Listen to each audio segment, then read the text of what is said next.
Only programmed to be on time, I think. Right, well, welcome everyone to Mahana Kia koutou.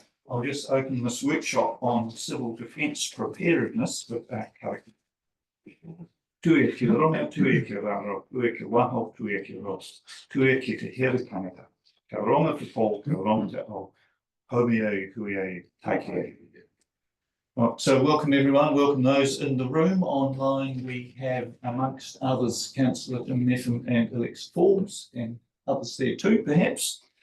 This workshop is being recorded and will be publicly available tomorrow or thereabouts as well. So look, we are going to be hearing about all sorts of things, AF8 project, something further about catastrophic plan update, and further things too. I will hand over to Matt perhaps to introduce your panel there and to lead us through. We will, we've got an hour and a half for this workshop and we will be finishing at 12:30. So over to you, Matt. Kia ora koutou, great to see you all. Thanks for giving us the opportunity. Yeah. Showing green. Yeah, you're not working. Lost. That one. Yeah. Take two. Here we go. Yeah, no, you got so. Take three. Look, great to be here, and this was not working out. Let's try to set one off on the way. Cheers. Look, thanks for the opportunity to come and talk to you today. Purpose is to give you a bit of an update in terms of some broader sector activity in the Alpine fault space. We'll be relying on Alice Lake-Hammond. She's a project lead for Alpine fault and is joining us online. We'll then move into some more detailed information in terms of our catastrophic planning in relation to Alpine fault. We'll be relying on Andy McKenzie-Everett immediately to my left, who's our planning and projects lead within the group office. And then some general information on declarations, which Glenn Mitchell to the far left will be leading us on, and then some final information around roles and responsibilities for governance during response as well, which Erica Andrews to my right will be updating us on that. Again, conscious of time, so we'll try and expedite the information through as best we can, but happy to take any questions as they arise as we work our way through these presentations. Probably without further ado, I'll hand over to Alice if you're available in your capable hands. Thanks, Matt. And morning koutou, ko Alice Lake-Hammond tōku ingoa. I'm Alice. I'm the AF8 Program Manager. I'm just here to give a little bit of an update on the program and possibly a little bit of a review of some of the science, just for those who haven't seen it before. While I get ready to share my screen, I just also want to acknowledge the support that Otago Regional Council gives to the AF8 program. We couldn't do this without you through Emergency Management Otago. And I also just want to thank you all for giving time to this important subject today. I'm obviously a bit biased, but I do appreciate your engagement here. So our sort of overarching message in AF8 is we definitely can't predict these earthquakes, but we can absolutely prepare for them. So AF8 has been doing this work for, I think we're coming into year 9 now, I believe. I've been with the program just over 6 years, and so we have evolved. We are a pretty unique program, but it's thanks to the support of our partners that we are able to do this work. So what is AF8? AF8 is a program designed to build resilience to the next large alpine fault earthquake. So we have a component of scientific research and modelling.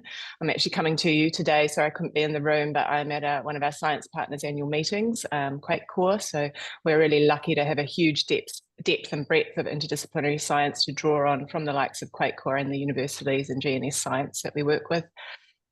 We do coordinate as a program response planning. AF8 doesn't have any mandate in response, but we are here to help facilitate and join dots, I guess, across regions to ensure that we're all on the same page. And we do a huge amount of community engagement, and I can't overstate how the more we talk about this big scary thing, the more people want to know about it, which is a unique but also really good problem to have in this space. I guess the real thing about AF8 is that we're regionally led. This is led by the 6 South Island CDM regions and our science partners. We do also receive some funding from NEMA and previously EQC, the Natural Hazards Commission, who support us with our public education. AF8 came about in around 2016. It's really a recognition that that big long straight line on the map there is the largest natural hazard in the South Island, and it does reach into every region. If not physically, it certainly will do by impact. And the program came about as a recognition that we can't do this on our own. We must work together if we are to respond and recover from this event. Just zooming out a little bit, so we sit at the sort of southwest edge of the Pacific Ring of Fire. That Pacific Ring of Fire is responsible for about 90% of all the world's earthquakes and 80% of all the world's tsunami, and most of our active volcanoes in the world are there too, hence the name. So it's no wonder that New Zealand gets called the Shaky Isles. We record about 20,000 earthquakes on average every year here in New Zealand. Luckily, we don't feel most of them, but they are certainly a frequent occurrence in our landscape. On the right of my screen there, you'll see the 2D version. I'll show you the 3D version of our plate boundary. The Alpine Fault is the long straight line part of it that sits across the Southern Alps, and I'll talk about why it's so straight and what that means for us shortly. But up in the northeast, we have the Hikurangi subduction zone, which is literally just outside that window right now from me now. And then down in the southern end, we have what's known as the Pusiga subduction zone, which both are capable of generating big earthquakes with tsunami. The Alpine Fault part of our plate boundary is the main on-land part. That's because it's made up of continental crust at both plates, and they sort of push and grind into each other, creating the beautiful landscape we have today. If it wasn't for the Alpine Fault, none of us would be here enjoying the beautiful South Island that we call home. Here's the 3D version, just to give you a bit more understanding.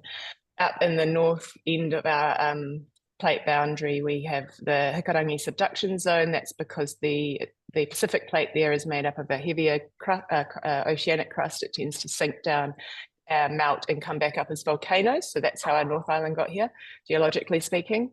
The same, as I said, is happening down in Pusiga Trench, but it's the opposite, where the Australian plate is sinking down. It's a much younger subduction zone there. That's why there's not a lot of volcanoes yet. There will be a few more thousands and millions of years from now. And then we have the Alpine Fault in the middle, which is where those two plates are very equal in their continental crust, and they bump and grind and push up and lift us up out of the ocean.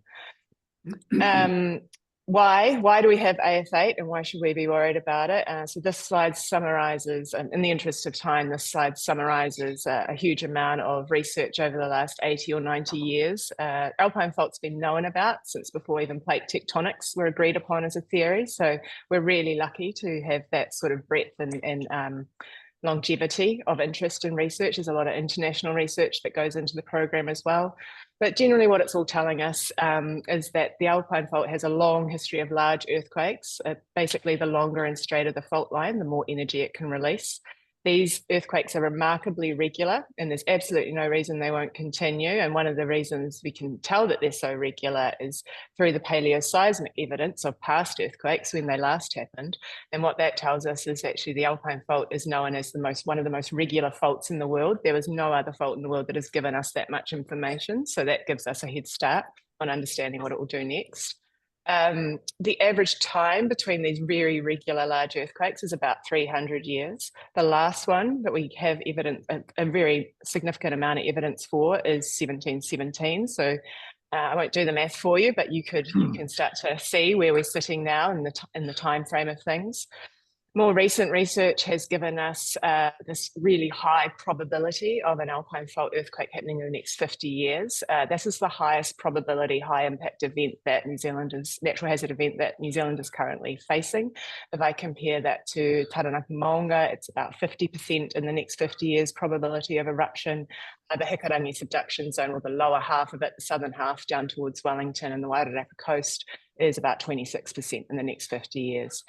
That last, or the second to last point there in that purple dot on the side, the 82% probability that it will be a magnitude 8, is based on the fact that if it ruptures that whole long straight line, it will be a very large magnitude 8 earthquake, which will, as you can see from the heat map on that map, cause shaking across the island. However, if just a segment, if it just say the southern segment, can you see, hopefully you can see my pointer. I might just try and get a laser pointer in here. If it was just to rupture a bit around the southern segment, it would be more of a magnitude 7 or a high magnitude 7. So a more localized event, a bit more like the Kaikoura quake. So, but what the science is telling us is that there's about a 4 out of 5 chance that that next quake will rupture that whole straight line and therefore be a really big earthquake. This is inevitable. Like I said, we wouldn't be here on this beautiful island without these natural processes. It's not going to stop because we live here now, and this is absolutely something we can prepare for and should prepare for. So what is magnitude 8? So magnitude is really measuring the size of the energy released, or the amount of energy released by the earthquake. And as I said, you know, the longer and straighter the line, the more capacity or capability it has to release energy. It's hard to understand, and it's much easier. It's the best way to use magnitude is to compare events to help us understand. So we think about the Christchurch earthquake in 2011. That was a 6.2, 6.3 around about. If we compare that to the Darfield quake that happened just before that, that was a 7.1. That actually released 22 times more energy than Christchurch. And in fact, that Christchurch quake was an aftershock of the Darfield quake. Obviously, that aftershock caused a lot more damage and devastation just because of where it was located. So that's why magnitude is not always useful in understanding how they're going to impact us. Kaikoura quake actually equates to about 250 times more energy than that Christchurch earthquake. And if we compare that to the AF8 scenario, we're really talking about 500 times more energy released during that earthquake rupture than was released in Christchurch. And that's why this is a South Island-wide scenario event. That energy will have to go somewhere and it will reach all of us no matter which corner of the island we're in. Many of our science team also, so, yeah, I was obviously going to feel it in the North Island as well, not quite as much, but they certainly will. And some of our science team also suggest that if you're in a particular, depending on what kind of building you are in Sydney, you may also feel it as far away as Australia too, just with the frequency of movement. So it's a big one for us. Not the biggest one we could expect, but certainly in the South Island, it's one we need to be ready for. Intensity is the other thing we use, and this is where these heat maps come from. This is an older map, but it's helpful for comparative purposes. Again, just looking at that Darfield quake and then the Christchurch quake, these are to scale. We start to see the hazard footprint that we're looking at when we talk about a magnitude 8 earthquake. And like I said, that energy's got to go somewhere. We have updated these as part of the AF8 program. These were pre-AF8. Excuse me, I'll just get a drink of water. When the program started in 2016, the first thing to do was to pull together a scenario that we could use for planning and communication purposes, and that's been built and developed on since then. But the base inputs for that is it's a magnitude 8 event. This will equate to the intensities of shaking between 4 to 10, and I'll talk a little bit about those and what they mean in the next few slides. But essentially, we're looking at major cascading consequences and secondary hazards over a long period of time. And also, obviously, most importantly, those significant human, environmental, infrastructure and economic impacts across the country. This is certainly going to impact the South Island the worst, but it's going to have an ongoing impact overall to all of like New Zealand Inc., essentially. So I'm just going to... Alice, I just wonder if we could interrupt for a moment. Councillor Laws has a question at this stage. I noticed you'd done the south to north, north to south with the marks. Have you got probability percentages for those as well? No, the probability percentages are based on any rupture. The reason we've developed the 3 scenarios is because we can't tell where the epicenter will be, but we can start to model what the impacts of various epicenters will be. So I can take you through these 3 scenarios in the next few slides and explain why the differences between them. And it's actually that biggest one that's on the screen at the moment, the south to north rupture, which is deemed to be the most credible and the most challenging for us. Scientifically credible in that this area of the fault has had very little activity down the southern end. We also have a number of other faults up here in the Marlborough fault system. So there's a more of a distribution of pressure and energy on those faults, which makes it also harder to tell from the paleoseismic evidence which one has ruptured to cause the damage. But generally speaking, with the plate movement, this Australian plate moves about 8 to 10 meters in that north easterly direction every time there is an alpine fault earthquake, and that regular kind of movement, which again is why it's so straight. that Pacific plate is actually coming in at more of an oblique angle. And sorry, these are some of the slides I've cut out just for the interest of the time of the meeting, but it comes in at this more oblique angle and tends to push up over that Australian plate, and that's what's giving us our uplift in the Alps. So every time there is a large alpine fault earthquake, our Southern Alps are lifting up about 2 to 3 meters and sort of kind of going up over that Australian plate. Just someone's got to go first, and the Pacific plate's winning that battle at the moment. An interesting fact is if we didn't have the same orographic rainfall and the glacial, the ice age, all the stuff that's happened, the erosion that's happened across our landscape, those Southern Alps would be about 20 kilometres high now. That's how much energy has been coming out of that fault over the last 20 million years. So it is deemed to be, because we know that plate, the Australian plate tends to move in that northeasterly direction, this south to north rupture is deemed to be the most credible. And as you'll see from the next few slides, it's actually also the most challenging for us. So that's the one we want to plan for, because it's much easier to scale down than it is to scale up. So hopefully that answers that question. That the probability is, in general, just any fault rupture, any alpine fault rupture, not a particular epicenter. I'll carry on with that one. Oh, sorry. There we go. So this is that north to south rupture scenario. This is with the epicenter placed just inland from Hokitika. And basically anything in the 7 and above is where we start to see things break. There can be breakages below that for more vulnerable things, but usually it's the 7 and above. That's where we start to see the impact on our residential populations, our state highway networks, and our electricity transmission lines. So, and perhaps counterintuitively too, we see, even though this epicenter is at the northern end of the fault, we're still seeing a reasonable amount of shaking down, significant amount of shaking down here at the southern end. And again, that's because of that straight line. It will not just push, even though it's moving in that northeasterly direction, that energy is going to move along the easiest point, and that is the straight line. So it's going to push a lot of that energy south as well. And this is the level of exposure of to that shaking of some of our vulnerable elements.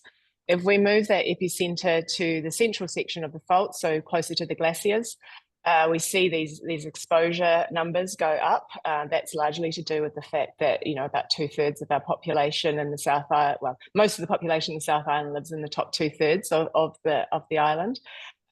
So, this is a more challenging scenario than this one, based on that exposure and level to the risk. But you also notice here that even though we've moved the epicenter further away from the northern end of the South Island, we're actually pushing, because it's in the middle of that line, it's pushing the energy in both directions. So this is why we call it a big one, because it's not located in one area. It really does move across our island in different ways. And you see how these numbers have really shot up with just moving the epicenter further south. Now, if I take you to the south to north rupture scenario, which is the one I was just explaining, is quite credible from a scientific perspective, certainly. We also see that this provides the most challenges for us in terms of our response across the island, with 3 times as many residents exposed to those levels of shaking than the north to south rupture, and those same numbers jumping up across state highways and transmission networks. So this is the one, when we talk about the AF8 scenario, this is the one that is usually, it underpins most of the other modelling we do, and it also is the one that we recommend that people prepare for, because it is the one that is scientifically most credible, but also emergency management wise, it's the most challenging for us to get prepared and to respond and recover from. Any further questions of that? Because I'm going to show the animated version of this one next and talk you through it. Just want to clarify that everyone is okay with that. Thanks, Alice. Yes, a question from Kevin Melton. Yeah, Alice, just on your numbers there. So your 1,200 kilometres of roads, that's just your, I'm not going to say guess, that's just your calculations of the proportion of roads throughout our region that would be affected.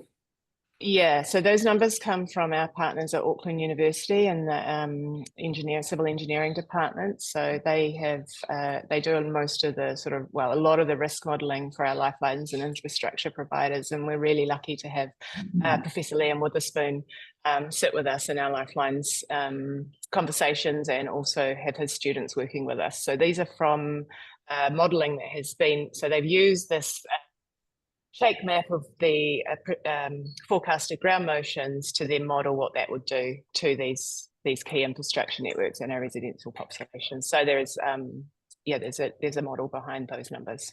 Yeah, and that like there's 1,200 odd kilometres of roading in the Waitaki alone.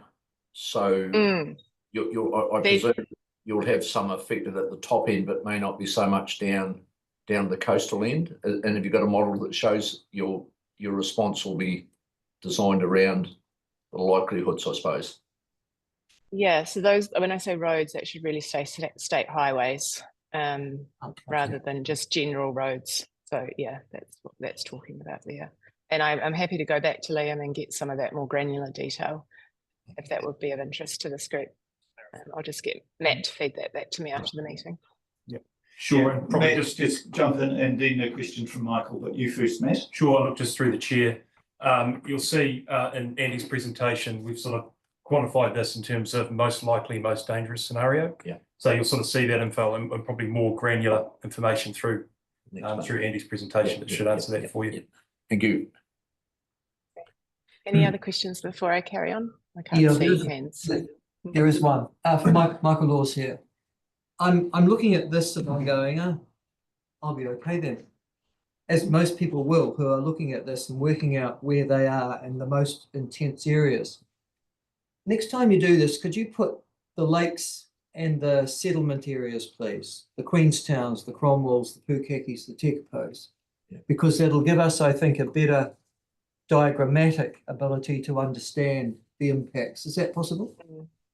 It is, and in 2 slides I've got the boundaries of the Otago region mapped out across this map.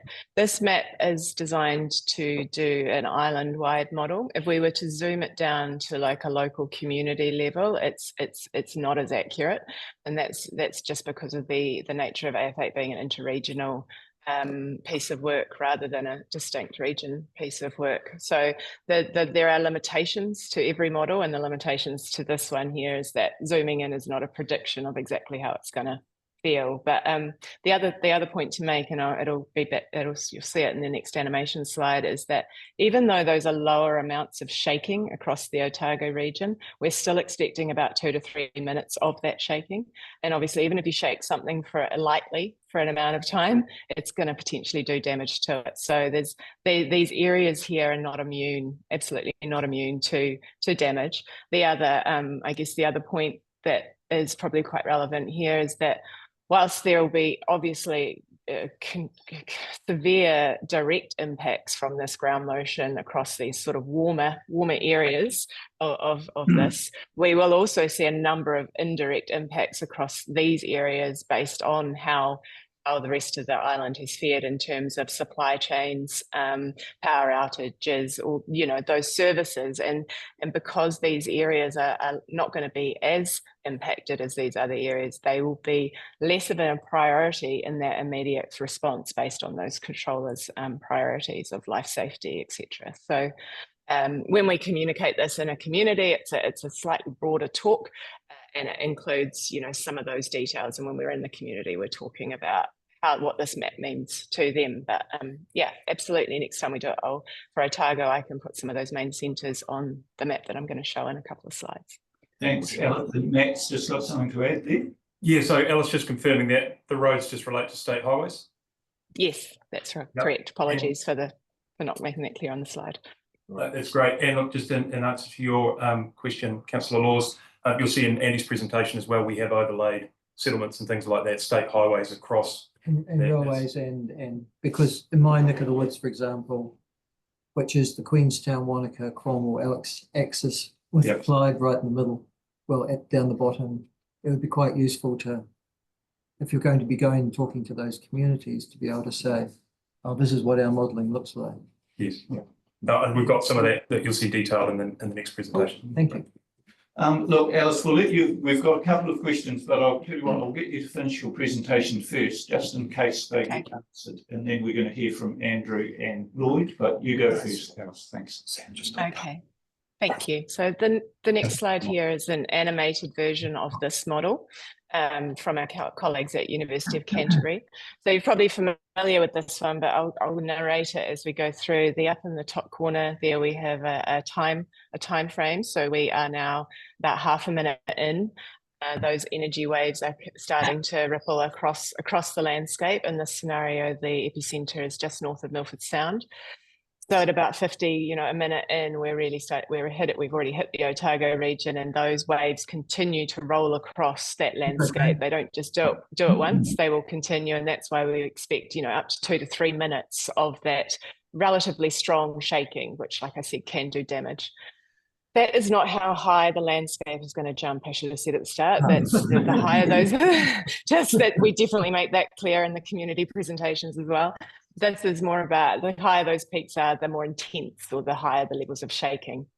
You are now in 2 minutes and we're in the Canterbury Basin, that's sort of Canterbury Plains area. And what you'll see there is, because of those soft alluvial soils and the hard rock base that they sit on, that energy continues to reverberate around that area for a much longer period of time than it does on the coast, because of the difference in geology. So 3 minutes in, the rupture is actually terminated just here around, in this scenario around Hokitika, but you can see how that energy just continues. So about 3.5 minutes in, we've really hit Nelson, Tasman, Marlborough, and shortly it will move its way to Wellington. This model was created for us in 2016. It is, I believe, in the process of being updated to include a North Island perspective as well. But given the when AF8 started, and as it does now, it's very much got its South Island focus, but we do need that North Island modelling to help to inform our North Island partners how they can help us and what their impacts will be, so they can come down and help. So yeah, although that shaking won't be as strong, it certainly will be longer than most other events we have experienced in this country. And that in itself will be traumatic for many of our communities, even if they haven't been directly impacted or damaged by that shaking. Can you do that again? There we go. Yeah, sure. Sure. Sorry. It just is quite. It's on the storyboard on AF8. Oh, yeah. Yeah, I'll just play it through one more time. This has been one of our more compelling resources in terms of how we communicate this, and we're really fortunate to have it. This comes from QuakeCore, the meeting I'm at the moment. Sorry. I'm supposed to stop this issue. Oh, you're okay.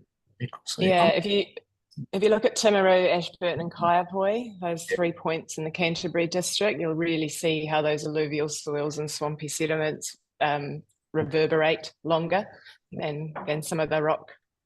And some of that's also to do in Kaiapoi about how the energy bounces off the volcanic rock Which needs to be destroyed on the peninsula. That's okay. And you've still got waves going out across Oamaru, just at the coast there. Just That's where they'll bring our all stone buildings will still be standing. Wow. That's a good point. So yeah, this is, again, it's finished. The rupture has finished, but this is the residual energy continuing to find its way across the landscape. See how the dams hold it. Hey, they won't be long. Be more. Yeah, that'll be right. And this is the Kaiapoi and Ashburton and a little bit of. See how they're still going. It's right there. It's still going. Yeah. It's much better. Yeah, and I just thought I'd seen it wrong with that Ashburton, and that's still going. And then you gave the explanation because it was on those alluvial plains, and I thought, well, Yeah. but that's quite incredible. Yeah. There's also no, that's fine. This model is, there's also, obviously, after the Canterbury earthquakes, there's been a lot more soil analysis across that Canterbury region, which gives us a higher resolution in terms of this particular model. But the new model will also include more of that understanding of our other regions as well. Just moving on. So this is where we sit in Otago, and this is on a slide in a community. This is where we would start to put those communities that we're talking to on there so they can see themselves.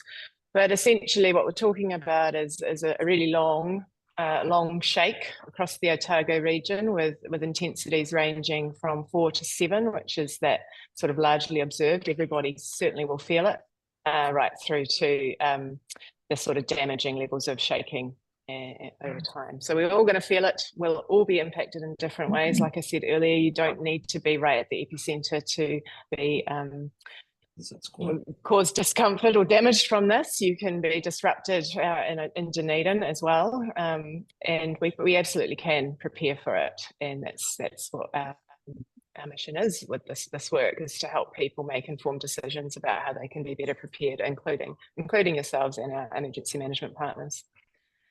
So just rounding up with a few last slides. So it's really important to remember that these earthquakes, unfortunately, are not just initial strong ground shaking and surface rupture. There are a huge amount of secondary hazards which it will cascade on from each other for days, weeks, months, and years. It can take a landslide about 50 years to settle down properly. So this is a long game once this happens. So just want to take you through some of those. Sorry, there we go. Just trying to get my thing to work. There we go. Earthquakes can cause landslides. Landslides can, as we saw in Kaikoura, cause quake plagues. And then if we get really unlucky, we're talking about things like dam break floods. And there's a lot of work actually happening at the moment to model the probability of landslide dams across the South Island based on an alpine fault scenario rupture, the south to north rupture, so that we can start to communicate with those communities about what to keep an eye out for post a big quake like this, so that they can keep safe in an environment that is unpredictable and uncomfortable, but also our communications will be challenged. So we need to have these conversations beforehand. So some of those conversations look like, if your river dries up or turns a funny color, it's not an invitation to go down and inspect it. Don't use that dry riverbed as a road when the road's broken on your four-wheel drive or your dirt bike. Stay away from those areas because they are unsafe. So these are the kind of messages we're building into public education, so that our communities have some of that knowledge ahead of time and can stay safe whilst we are trying to get to them to help them through this. There will be aftershocks, and these will reset the whole cycle again, depending on where they are. The general globally agreed rule of thumb is that for every magnitude 8 earthquake, or magnitude anything earthquake, you could get 2 magnitude, or you get at least 2 magnitude 7 earthquake aftershocks. From a magnitude 8, if it's a magnitude 5 earthquake, you get two magnitude 4. This is sort of the general rule of thumb that has sort of come to the fore through some of that past events. And that's why we saw the Christchurch earthquake as a magnitude 6 following the Darfield quake. That's an example of that.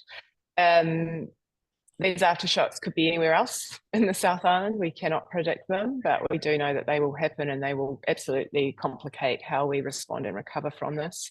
Weather events, I do include this because weather events do not cause earthquakes, and earthquakes don't cause weather events. But when the two come together, there's obviously a compounding effect. If the soil is very wet and damaged before an earthquake, it will move faster during the earthquake, and similar if we have a weather event come through straight after this event, it will complicate the hazards and the secondary and cascading hazards that we are dealing with and complicate our response.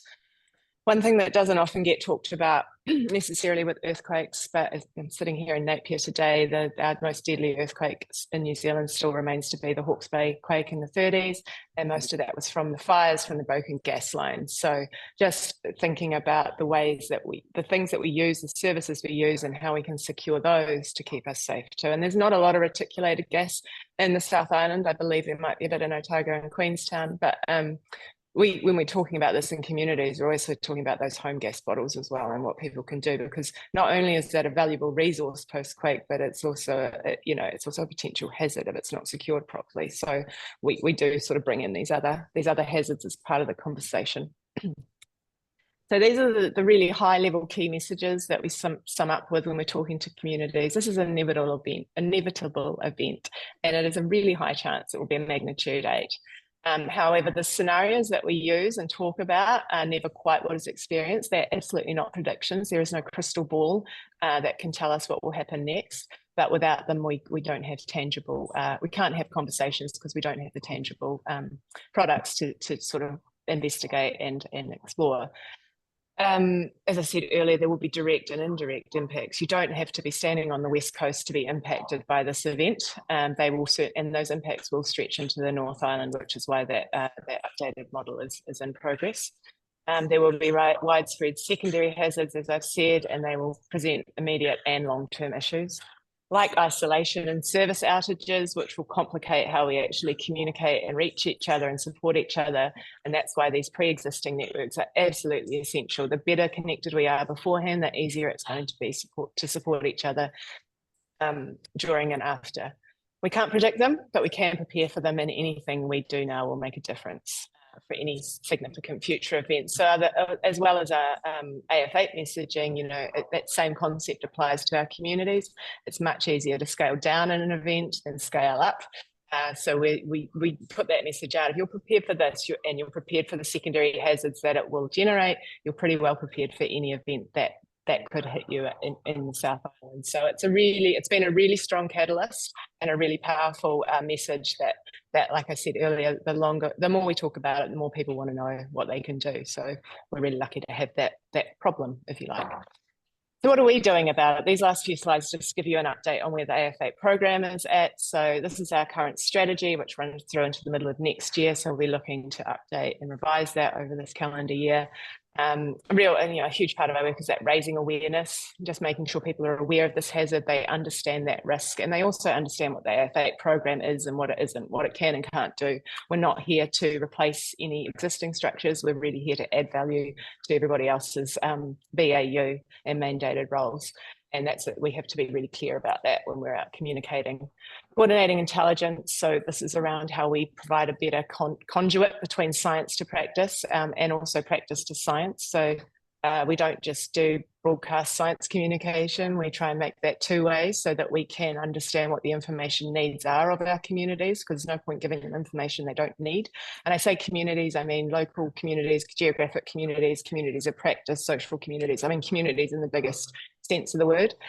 And then network and collaboration. So this is, AF8 acts as a bit of a facilitator across all the various agencies, groups, areas, localities, just to help keep people on the same page so that we can all move in the same direction. The AF8 Roadshow, which many of you will be familiar with, this is a couple of shots. This is myself at Wakatipu High School on our first roadshow. We've been back there at least one more time since then. And we've got our previous AF8 Science Lead, Caroline Orchiston from Otago University, there presenting in Alex at one of our previous roadshows as well. So these really, those public talks, we maybe present for an hour, but we also try and enable them up to as much time as we can, maybe 2 hours for Q&A. We've had to cut them short at about 11 o'clock at night sometimes, just because we've had to go to the school the next day and teach. But the AF8 program, the scientists that we bring along with us get as much from those interactions as I would say the community does. It's about building that common knowledge and using also our local knowledge to inform what our science should be doing and what our research needs are. Those interactive school sessions with the students have proved so extremely popular. We've had to start developing curriculum resources to meet demand, and I'll talk about that in a second. But, when we're talking about this in schools, we're not talking about it in a scary way. We're talking about it in a way that enables these students to have conversations with their own peer groups so that at a minimum, they can be more mentally prepared for these events. And we've had students who've been to our roadshows who are now at university studying to be in the fields of environmental management and risk management. So that's hugely rewarding. We've also had students that have said they're really scared of earthquakes, but now that they understand what they do and how they can be better prepared for them, they feel heaps better. So we know this makes a difference. This is the curriculum sorry. Yeah, sorry, Alice. Look, I'm just aware our time is a little bit tight. Yes. I wonder, we had 3 questions here. I'll say to the councillors, if no, down to 2 questions. If they are no, down to 1 question. If it's essential and quick, perhaps we'll hear from Andrew, and then we might need to wrap up fairly quick. Presentation. Yeah, there's maybe one more slide after this one. Yeah, so, okay. Well, I'll go for Andrew, and then we'll do your quick wrap up. Thank you. Thanks, Mr. Chair. Thanks, Alice. My question just relates back to that slide, that scenario, the south-north, when you talked about eroding damage, and you talked about 390K of transmission damage. Does that relate to the local wholesale network, or does it relate to Transpower, or both? I believe it's Transpower. I can follow that up with Liam after this and then let Matt know through text and confirm. Yeah, I'll do that. Thank you. Yes, I'll try and be extra quick on these ones. So this is the curriculum resource we launched earlier this year. It's now in 40 schools across New Zealand, including the North Island, and I've just listed the schools that have picked it up in the Otago region there for your information. We are in the process of developing our AF8 Research and Readiness Hub, which is designed to support that two-way sharing between science and emergency management. Here are two of the products we've got. This is a non-residential population, so that might be your residential population. These are some of these colours represent different times of the year when that population changes. So we can see where people are around the South Island, and up above here we have a priority routes map, which was a workshop that's been done across the island to sort of identify priority routes for the priority of reinstatement for routes across the South Island as a starting point. Not a prediction, not necessarily how it's going to play out, but at least we've got something to talk about and use in our decision making. So we're running a workshop next week at the University of Canterbury to start introducing these applications, and we've invited all our emergency management partners to that. And yeah, we're very open to hearing what those information needs are so that we can target that science in the right way. So again, thank you for your support. Thank you for your questions, and apologies that I've taken a little bit too much of your time today, but I appreciate your engagement and interest in the subject. Look, Alice, thank you very much for your presentation, and sorry to rush you a bit on the end, but listening in. No problem. Very good to have that information, and I think we're handing over either to Matt or to Andy now. Yeah, look, just bring our presentation up. So that was obviously the what, and next presentation is so what are we doing about it? So, and then Andy.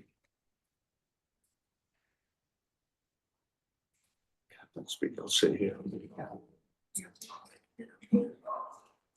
Can I sit?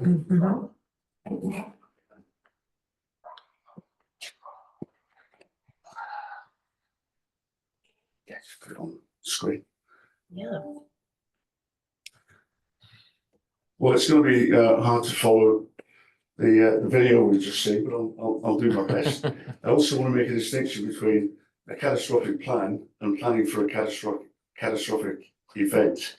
And I guess you'll be the judge of whether this is a catastrophic plan or not. The plan exists. The plan exists as a first draft. It was produced last week. It's out for consultation. This can be made available to you and will contain a lot of the operational detail of what I'll be talking about. Just a word on our planning philosophy.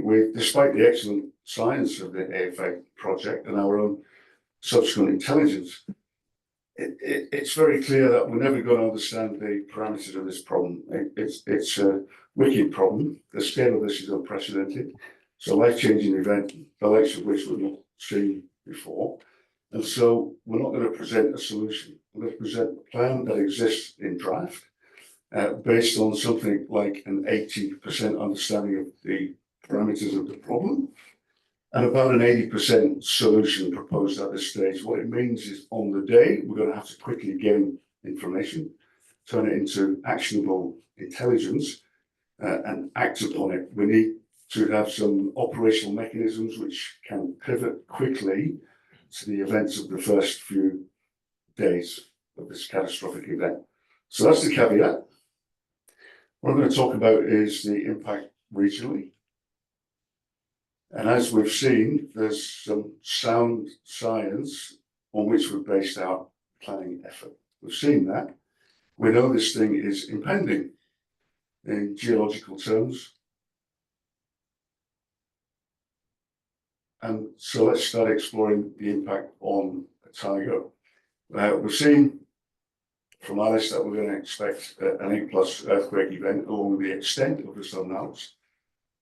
The shaking effect Alice talked about diminishes to the east and to the south, to the extent that in Dunedin and in most of Southland, we're talking about the the 4 intensity scale effect, which is a felt effect, but so what?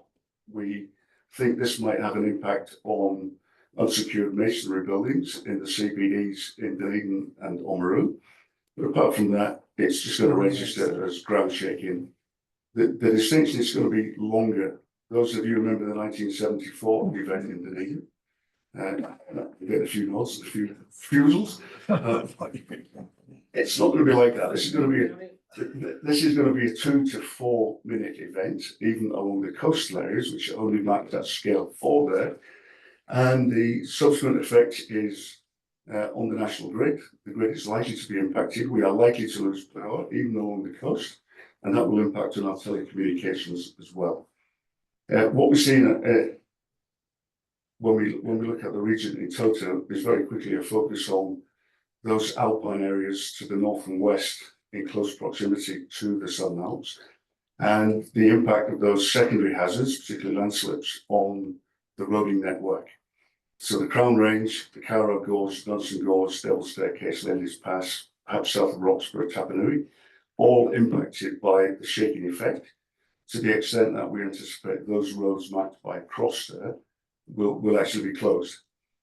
And with a repair time of something like anything between 3 to 6 months is NZTA's assessment at this point.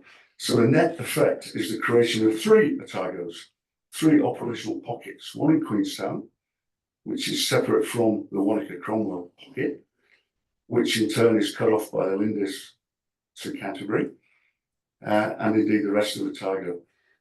Here in Dunedin, we think we'll have links to Christchurch, depending on the shaking effect in Timaru, and Alice has talked about that. But we think our lines of communication should be intact along the coast from Christchurch and ongoing through Barclutha to Southland. The status of the railway, don't know. That needs to be assessed on the day. But what we're talking about is a shaking effect which creates 3 operational pockets. There's a nuance in that in Queenstown and Wanaka, there's going to be further isolation caused by the closure of many local roads. So we can anticipate the likes of Glenorchy and Gibson and Makarora will be isolated within those pockets of isolation. So the most likely scenario we've developed, taking that sound scientific framework and applying some intelligence techniques, is something like this. Yes, we anticipate casualties, particularly in Queenstown and Wanaka, but those heritage buildings in Dunedin and Oamaru and elsewhere on the coast still present a bit of a risk. Many communities will be isolated. There'll be a large number of displaced persons created. Those people who are already in transit every day in the likes of Cromwell, and visitors to the likes of Queenstown and Wanaka. If it's a winter event, we can anticipate something like 15,000 stuck on the ski stations. If it's a summer event, there's something like 2,000 people on the route and track peak season, plus another thousands in the dock huts and the other tracks around the beautiful alpine region. Yep, power will be degraded. Telecoms degraded as well. There's a real risk to the Cromwell Frankton A Transpower transmission line around the area of the Nevis Bluff. The pylons are very susceptible to failure, and the loss of any one of those 128 pylons will result in, worst case, 3 weeks without power for the entirety of Queenstown. Will you be able to give a 2-day warning so we can get some of them out? Short answer is no. Lots of helicopters here. I think that's really, really important information. Yeah, thank you. But we might, in terms of questions, Andy, we might let you do your presentation and then collect questions at the end. Otherwise, we run out of time. We think in this scenario, the emergency management system will be functional. We've got backup, we've got continuity plans for our facilities and backup communication systems, heavily reliant on satellite, Starlink, as a single point of failure. But nonetheless, with a degree of confidence that we will be able to contact the 5 district EOCs from our ACC. We will be able to contact the National Crisis Management Centre, which should be in Wellington, but may have to move to Auckland. And we think we should be in contact with Southland and Canterbury, and critically the emergency services, all of whom will send us liaison officers to Stafford Street ECC, Emergency Coordination Centre, at best speed. The target time is 1 hour after the event. What does it look like for Queenstown and Wanaka pockets? Well, a lot worse. As described by Alice, and as I've started to describe, we're potentially left in the situation with about 40,000 visitors, 20,000 in each of those pockets, with literally nowhere to go on the first night. So if this is a winter event, expedient shelter becomes the first operational priority. By the next day, these people are going to be hungry and probably needing potable water. And by the next day, they'll need hygiene and sanitation supplies. These supplies will not be available locally on account of the supermarkets being closed and all the roads closed. So the existing distribution network for fast moving consumer goods is going to be severely disrupted. The best case for the reopening of State Highway 6 south through the Double Staircase and north through the Lindis, State Highway 8, NZTA best estimate is open not before 2 weeks. And that excludes the impact of further aftershocks. So we've got about a 2 to 3 week planning window in which the communities are isolated, the visitors to those communities are isolated, and the food's running out because there's about 7 to 10 days of supply available for key food items in Queenstown in particular. So there's a pressing problem there. That's not even the most dangerous scenario. This we think is the most dangerous scenario based on a north to south rupture, which has an exponential impact on our ability to coordinate a response based on the lack of power and the lack of telecommunications here on the coast.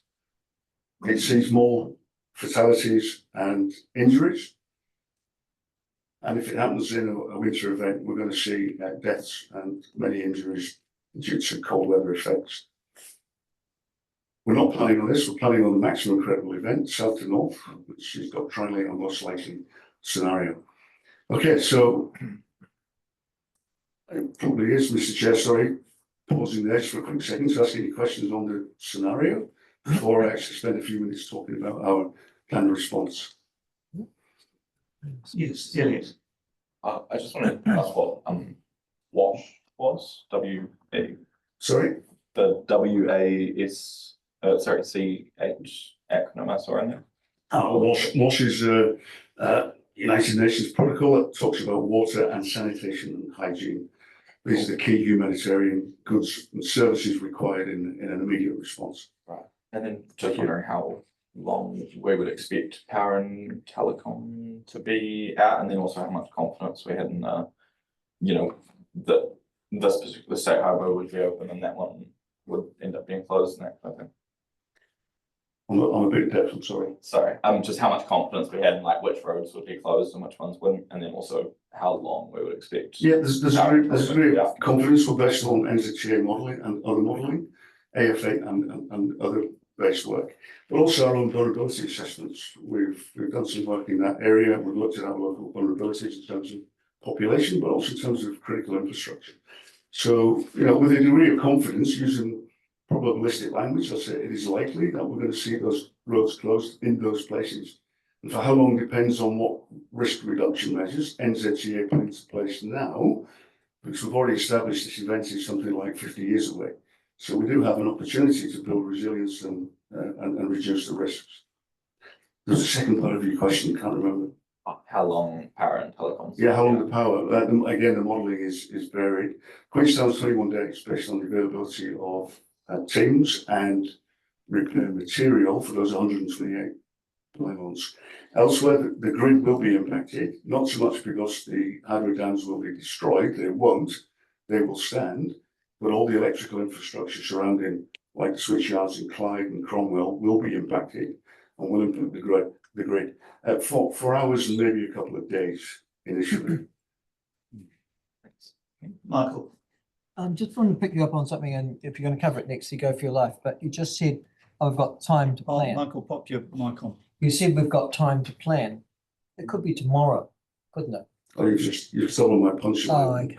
okay. We do indeed have time to plan. We should use this time. I've got a slide on this in a minute, and I'm really advocating for change in our preparation. Go if you like. You know, that 50-year thing was said 3 years ago. So our joke is we've got till 2071 to do this, 47 years, in fact. But you're quite right, sir. The answer is we don't have time, and this could happen tomorrow or next week. Thanks, Andy. You carry on. So what is our response? So Matt's our group manager and our lead controller. Matt has agreed to this mission statement and a statement of intent.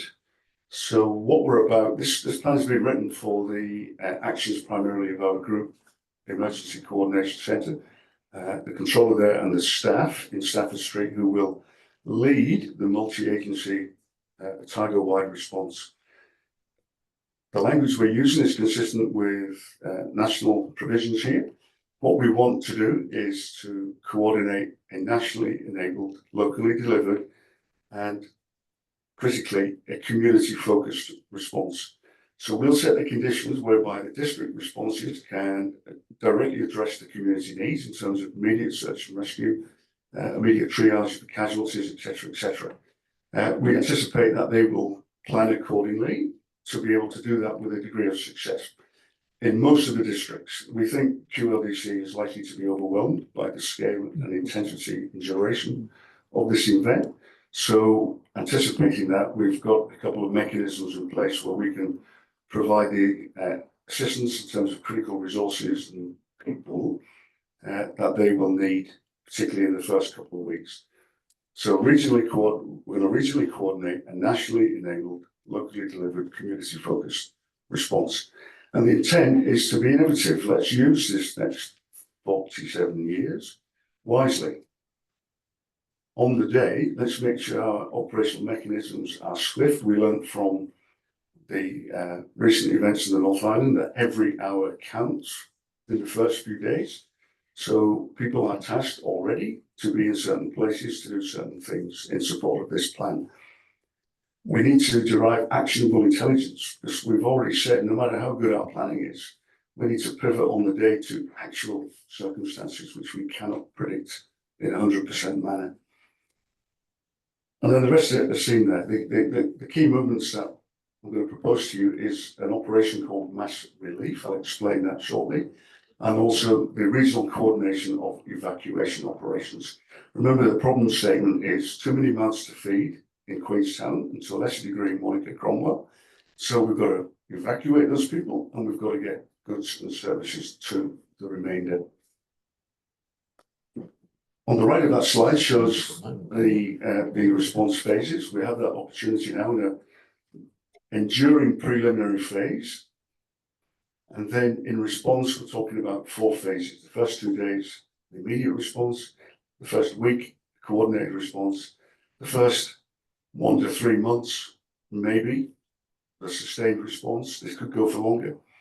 And then a conditions-based transition to recovery, which is going to be enduring. A nation-changing event like this will see a recovery period enduring for years.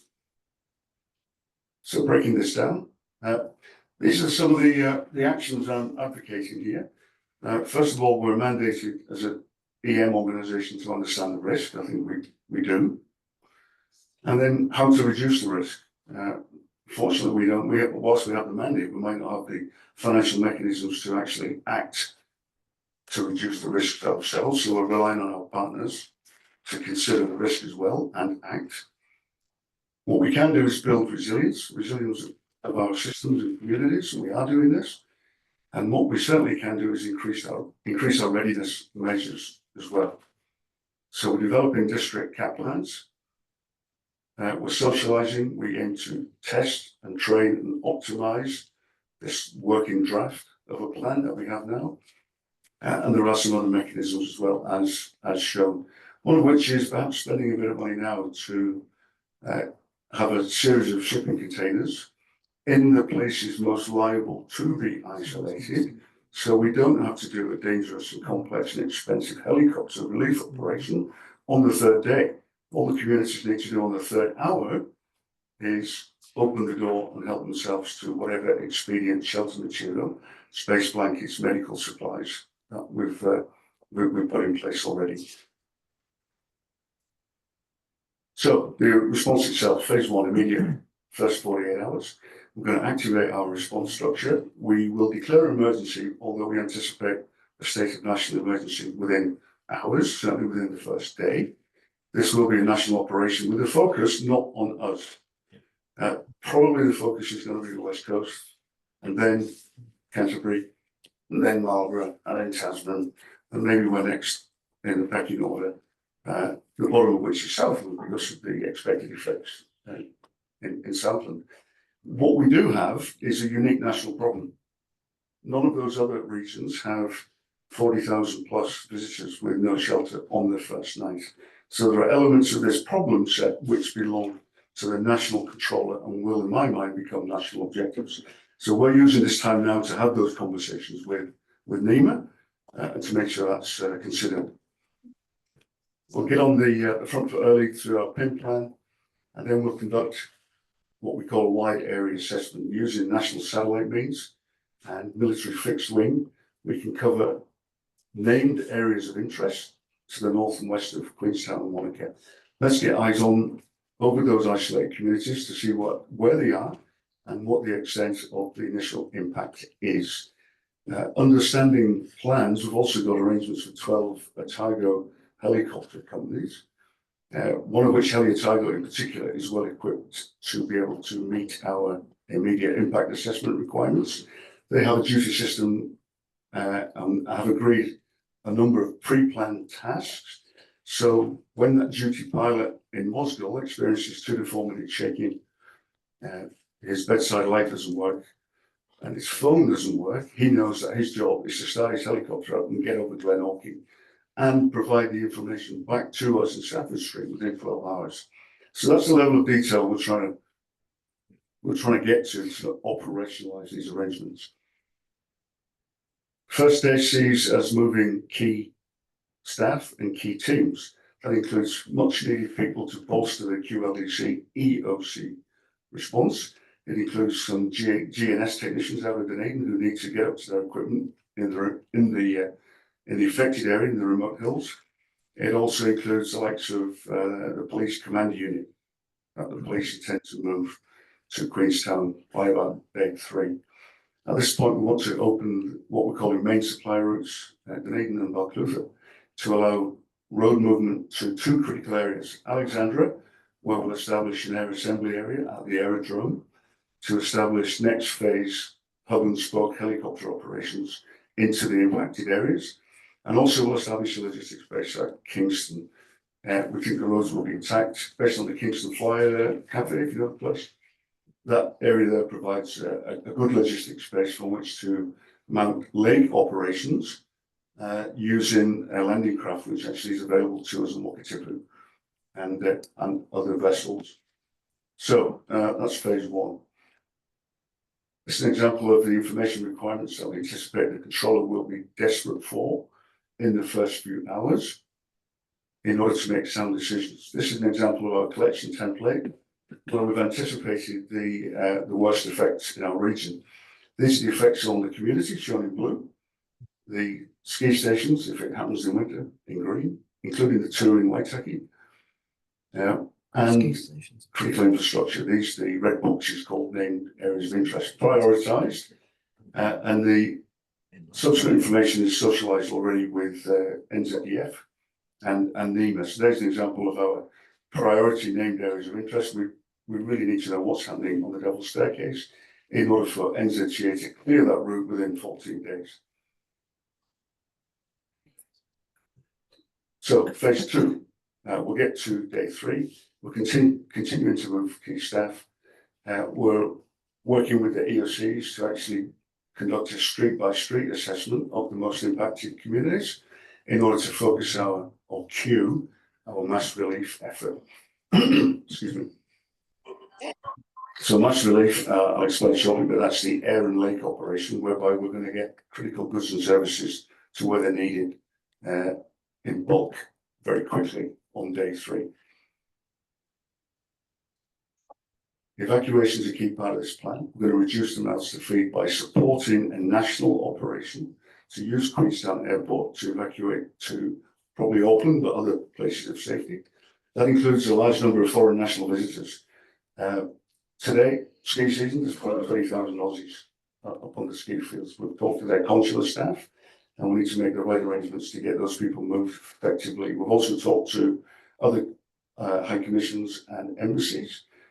So we're aware that there's going to be a bit of pressure brought on NEMA, NCMC, the national controller, through MFAT, through the foreign embassies and high commissions in Wellington, because there's something like 30,000 foreigners who are desperately needing to go home at this point.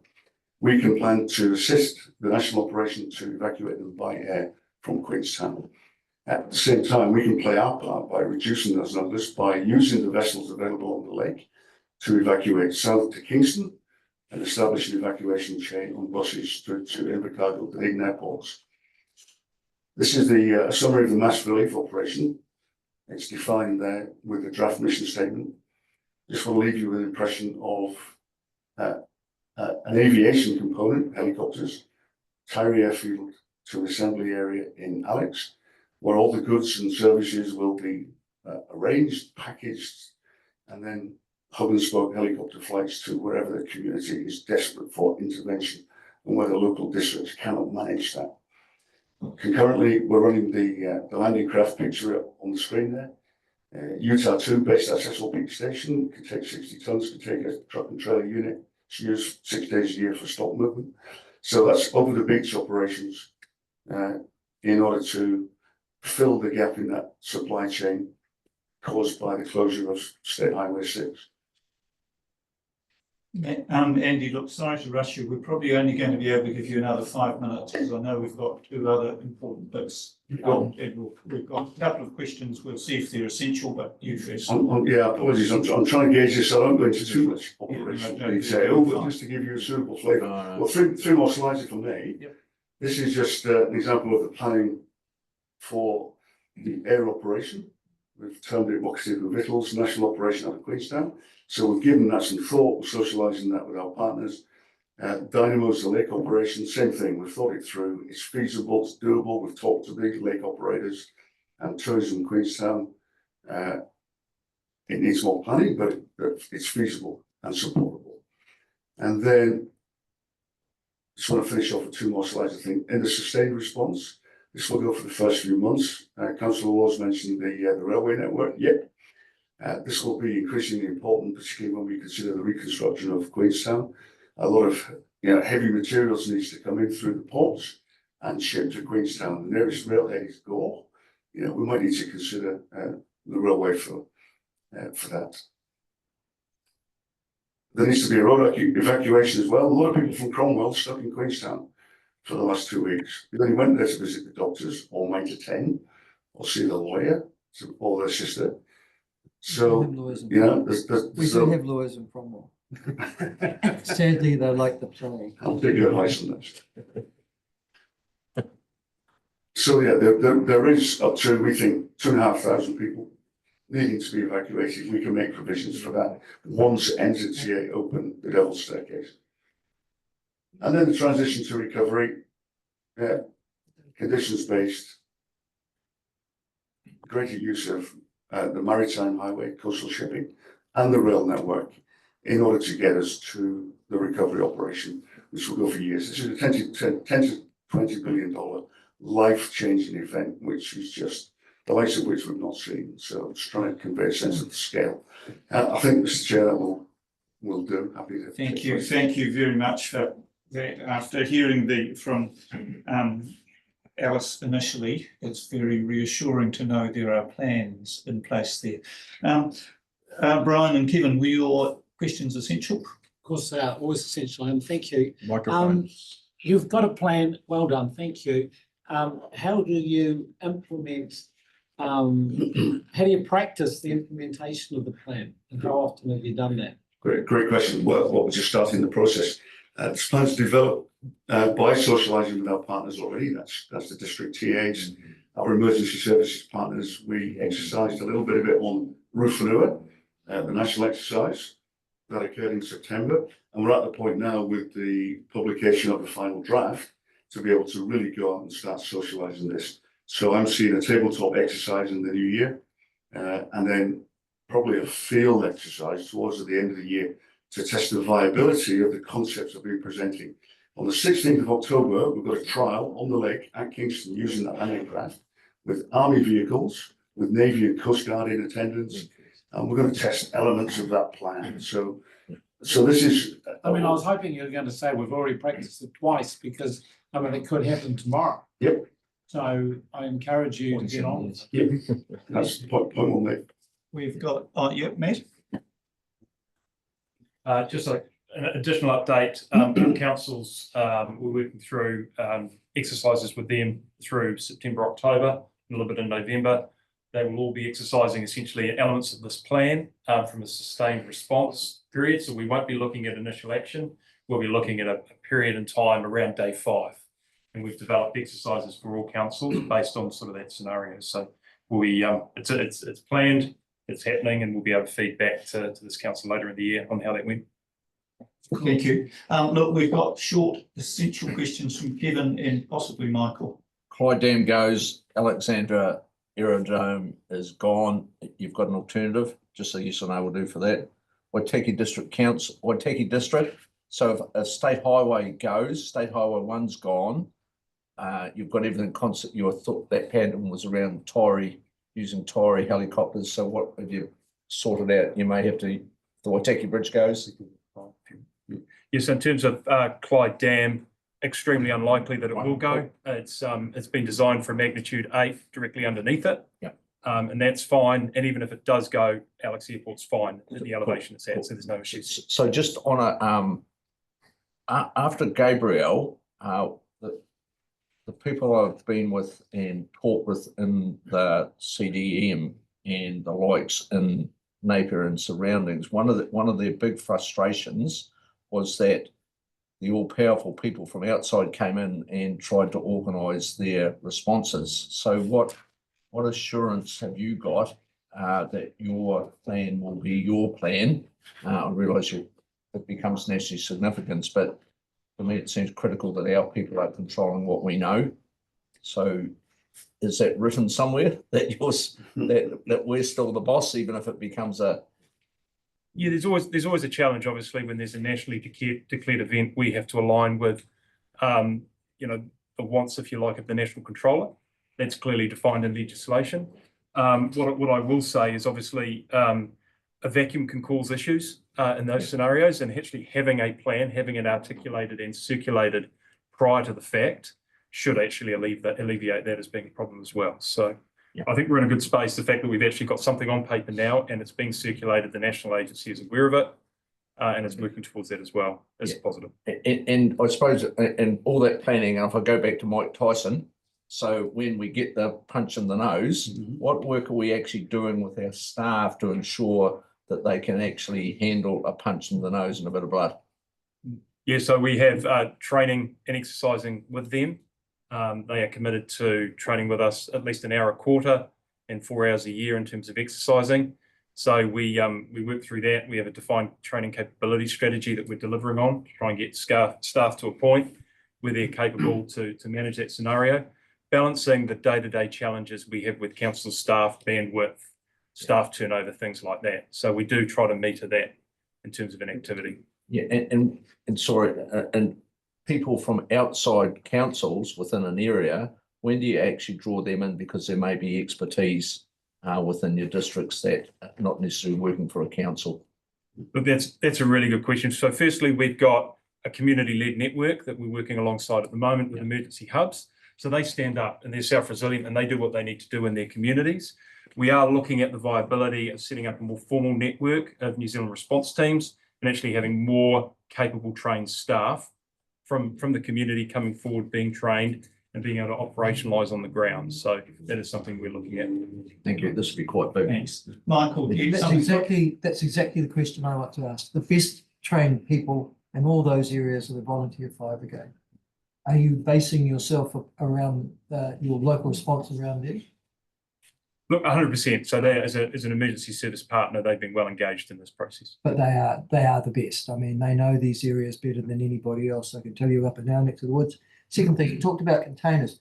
Are you going to fly them in, or are they going to be there already? Ideally, we want them there already Okay, when are you going to provide them? when we can fund them.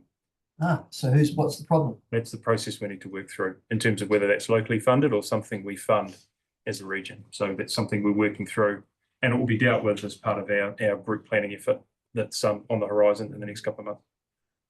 Thank you. Thanks. Look, I'm sorry we have ended up in a bit of a rush, so I figure we can run till about 12:35. So we've probably got about 15 minutes for Glenn and Erica. I'm sorry, you might have to talk extra To make it really fast. easy, I had a PowerPoint which is 6 slides, they're all words, so I'm not even going to try looking and using it. I really just want to quickly just talk about emergency declarations and making the distinction between a state of local emergency and a national state of emergency. And first of all, recognising that a lot of the agencies that we're going to be reliant on to respond in this event have their own powers under their own legislation, particularly the likes of police, fire and emergency New Zealand, which works well while they're on the ground and responding to a particular event. But we're talking about here an event, we're talking a time frames of weeks and months. So there are effectively 2 levels of declaration. There is a local state of emergency, which can be for a ward within a district, or multiple districts within a region. So it's in most cases, the mayor of a local district would declare a state of emergency for their district when we're talking about a relatively localized event, weather event, or something the norm that we get to see on a reasonably regular basis. For something like the Alpine Fault, we may see a local state of emergency in Queenstown Lakes District if they've got the mechanism to do so. In reality, the probability is that we'd be declaring a local state of emergency for the whole of Otago through Councillor Robertson, or an alternative, she's not available, in reasonably short order. So our plan and the legislation enables for quite a number of people within the region to declare for part of or all of the region. And in that case, then the powers that are given to a controller are given to Matt as the group controller, or the alternate is working in his stead. And that those powers apply across the region, and it provides the mechanism for us to achieve all the things that Andy's been talking about in his response plan. The reality is, for the Alpine Fault, we are going to be looking at a national state of emergency. We've had 3 in the past. The Canterbury earthquakes 2011 was the first, and pandemic in 2020, and then most recently last year with Cyclone Gabrielle. So obviously, when we're looking at the impact of an event, the Alpine Fault is definitely going to trigger that national state of emergency. It's the Minister of Emergency Management that makes that declaration, and then there is the national controller in place that will be setting those national imperatives, as was pointed out. The group controller still has to ensure that the response we're doing in Otago is in line with the national priorities. But again, I think the emphasis there is that the pre-planning and the socialising of these pre-planning ensures that the national controller's thinking is going to be very much in line with what we are doing. And so the national declaration is really going to provide support to us, and whilst we're looking at support within the communities and expertise within communities responding in relatively short order, the reality is we're going to be looking at resources from elsewhere in the country, particularly the Upper North Island, and probably even overseas, coming in to support our response. So a lot of our planning also needs to factor in really in that sustained response, how our response mechanism is dealing with people who don't know Otago, or even necessarily the way we operate, and factoring those processes into their response. So whilst a national state of emergency is in place, that overrides a local state of emergency, we've probably already put in a much shorter order of time. However, if, as was already pointed out, just because we've had the earthquake doesn't mean we don't have other issues cropping up from time to time. So we may even have local states of emergency for weather-related events throughout the sustained response of the Alpine Fault earthquake as well. And the other aspect to this is, and Andy's touched on as well, that after the sustained response is a prolonged period of recovery. So legislation does enable us to have a transition to recovery period, but provides powers to the recovery manager. Timeframes, state of emergency, whether it be local or national, is for a maximum of 7 days. And so there has to be a process to continually extend that declaration for as long as is necessary, and for the transition to recovery period, that time frame is 28 days. So every 28 days, then we're looking at having to roll over and renew that transition period until we get some sense of normality back again. Short and sweet. Thank you, Glenn. That was wonderful. Thank you very much. And we certainly do want to hear from Erica, who's, I understand, is going to talk about the role of governance. Yeah, thank you. So you've all heard from Alice around the scenario behind AF8, Andy on how we're planning to respond to AF8, and now Glenn with the process of declaration. And I'd just like to quickly take us through the integrated approach to emergency management, which can be described in the 4 areas of activity known as the 4 Rs. So reduction, readiness, response and recovery, and how your role as elected members can support across each of those. So I will go quite quick. Let me know if I am talking too fast, please. So the first thing we need to do is understand, the hazards.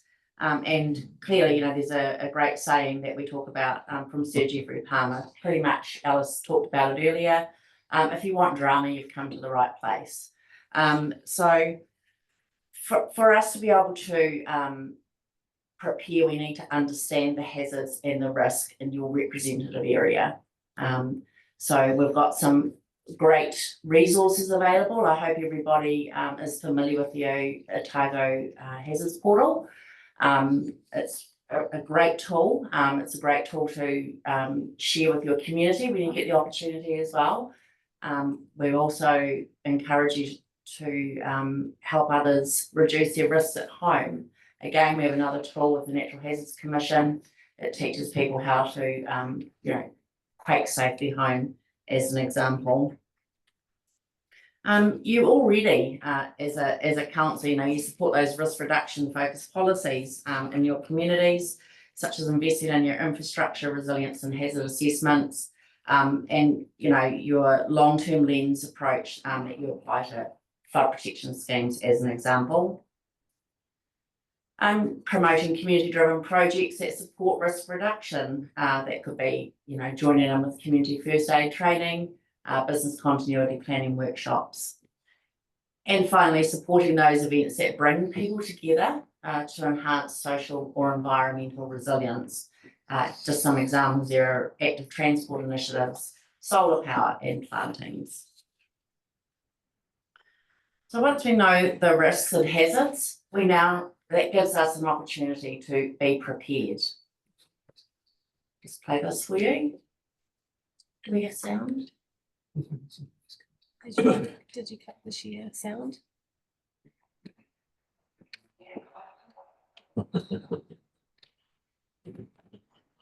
We had subtitles.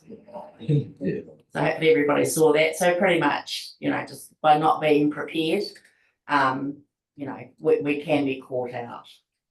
So apologies for the sound there. So in readiness, the first thing I would really encourage you all, and I'm hoping that you all are personally prepared at home. As your role as an elected member, you may be out in the community following a disaster, and you need to be having the conversations at home with your family that it's okay with them that you may be out and about. Do you have your household plan in place? Do you have emergency supplies? So I would fully encourage you, if you haven't, that would be one of your first things that you could do today. So look for opportunities to build that resilience. So as an example, support those ideas and projects where possible. We've briefly talked about the containers, located around Otago. As an example, Ngāi have already put some of those iPods into Marae, right around, I believe, the South Island. So if you do get an opportunity, I encourage you to support anything like that. Just maintain those relationships and support those community organisations. They might be running the small community centres, marae, religious centres and small local businesses. Promote preparedness and attend your local community planning events if possible in your community. They could include business continuity workshops, community scenario exercises. And take any opportunities that might be offered to you. From our team, you might be somewhere and they might invite you along, or you could participate potentially in some of our exercises. So I'd encourage you to take those opportunities if you're invited along. During response, Glenn's briefly talked about the role of declaration and mayors and chair. And during an emergency, public information management will be one of your key contacts into the ECC. They will provide you with key messages if you're asked to speak to the media, and they will have those key messages signed off by the controller. So, during an emergency, clearly the media are under increased pressure to get as much information out as possible. So they may be calling on you, and we will do our best to have you provide with some real succinct key messaging should that happen. Your community will look to you as elected members, and I'm sure I'm not telling you anything you don't know, but your community will be looking to you as elected members to be present and provide reassurance during a response. So, I'd just like to suggest that or encourage you, to be positive about the emergency services that will be around, doing those activities, and also just support the work that will be coming out of the Emergency Coordination Centre. And another key part or another key role that you may find yourself doing is acting as two-way communication. We might think that we're hitting the mark and how we're communicating to our communities. You might be hearing something different on the ground. So, let us know if that is happening, and then you've also got an opportunity to direct the community in the right place for any information. Help us dispel rumours and any mis or disinformation. Sorry, I'm just really interested with the two-way communication, and I've raised this before. Anytime we get a power cut in the Strathtyring, the batteries last less than a half day for the cell towers, and then they're out, especially if you've got an emergency. What are we doing to ensure that the communication system is more resilient? Is there anyone doing anything about that? Yes, so lifeline agencies have a responsibility. So sorry, I just missed, was it the cell towers, did you say? Yeah, cell tower batteries just go. If the power's cut, we had a power cut the other day by 3 o'clock, the all cell phone coverage is gone. Yeah. And that's a planned one. So it sounds good, but within 4 or 5 hours, and given an emergency, the batteries, everyone will be using these things probably within an hour, we will not have cell phone coverage. Yeah. So it's just, it's something I don't know who it lands with, but it doesn't seem to be very resilient. I'm not sure. Relying on two-way communication. Yeah. Yeah, so obviously the work we do with the various community groups around there, we look at alternate communications as part of our base planning. We have VHF radios and the like out there. In some instances, there might even be Starlink satellite devices as well. But again, we advocate for that quite strongly within the Lifelines group. Ultimately, though, that's a responsibility that sits with the infrastructure owner or supplier there in those cases. Look, we do have to wrap up very soon because we do have another meeting at 1 and be prepared for that. So, Erica, we'll let you finish off and then just see if there are any essential comments from anyone else after that. Thank you, Mr. Chair. what I'll do is I'll just quickly head through into recovery, the 4th R, and just your responsibility. Again, it's around reassuring your community, highlighting the successes that we would see, you know, as we're going through the response and the recovery phase. Champion any issues that your community may face to your colleagues and the recovery team that is in place. Clearly do what you do every day, provide your political leadership, and then just supporting the recovery efforts. So I know we probably don't have time for any questions, but you know, thank you in advance for taking an active and a personal role in emergency management. It's much appreciated. Well, look, thank you. Thanks, Erica. And thank you all for that update. That's actually really important information. And there may well be questions that are coming, which we can collect, but I'm sure we'll have further updates from you in the future. And I guess, you know, just as that, the catastrophic planning develops, to have updates on how that is coming along, we will receive in the future, and we'll talk to you further about that. So look, thanks again. I'll just close off this workshop with a quick karangia. Kia tau te rangimārie, kia runga o ngā iwi o te ao. Thank you very much, everyone. Thank you.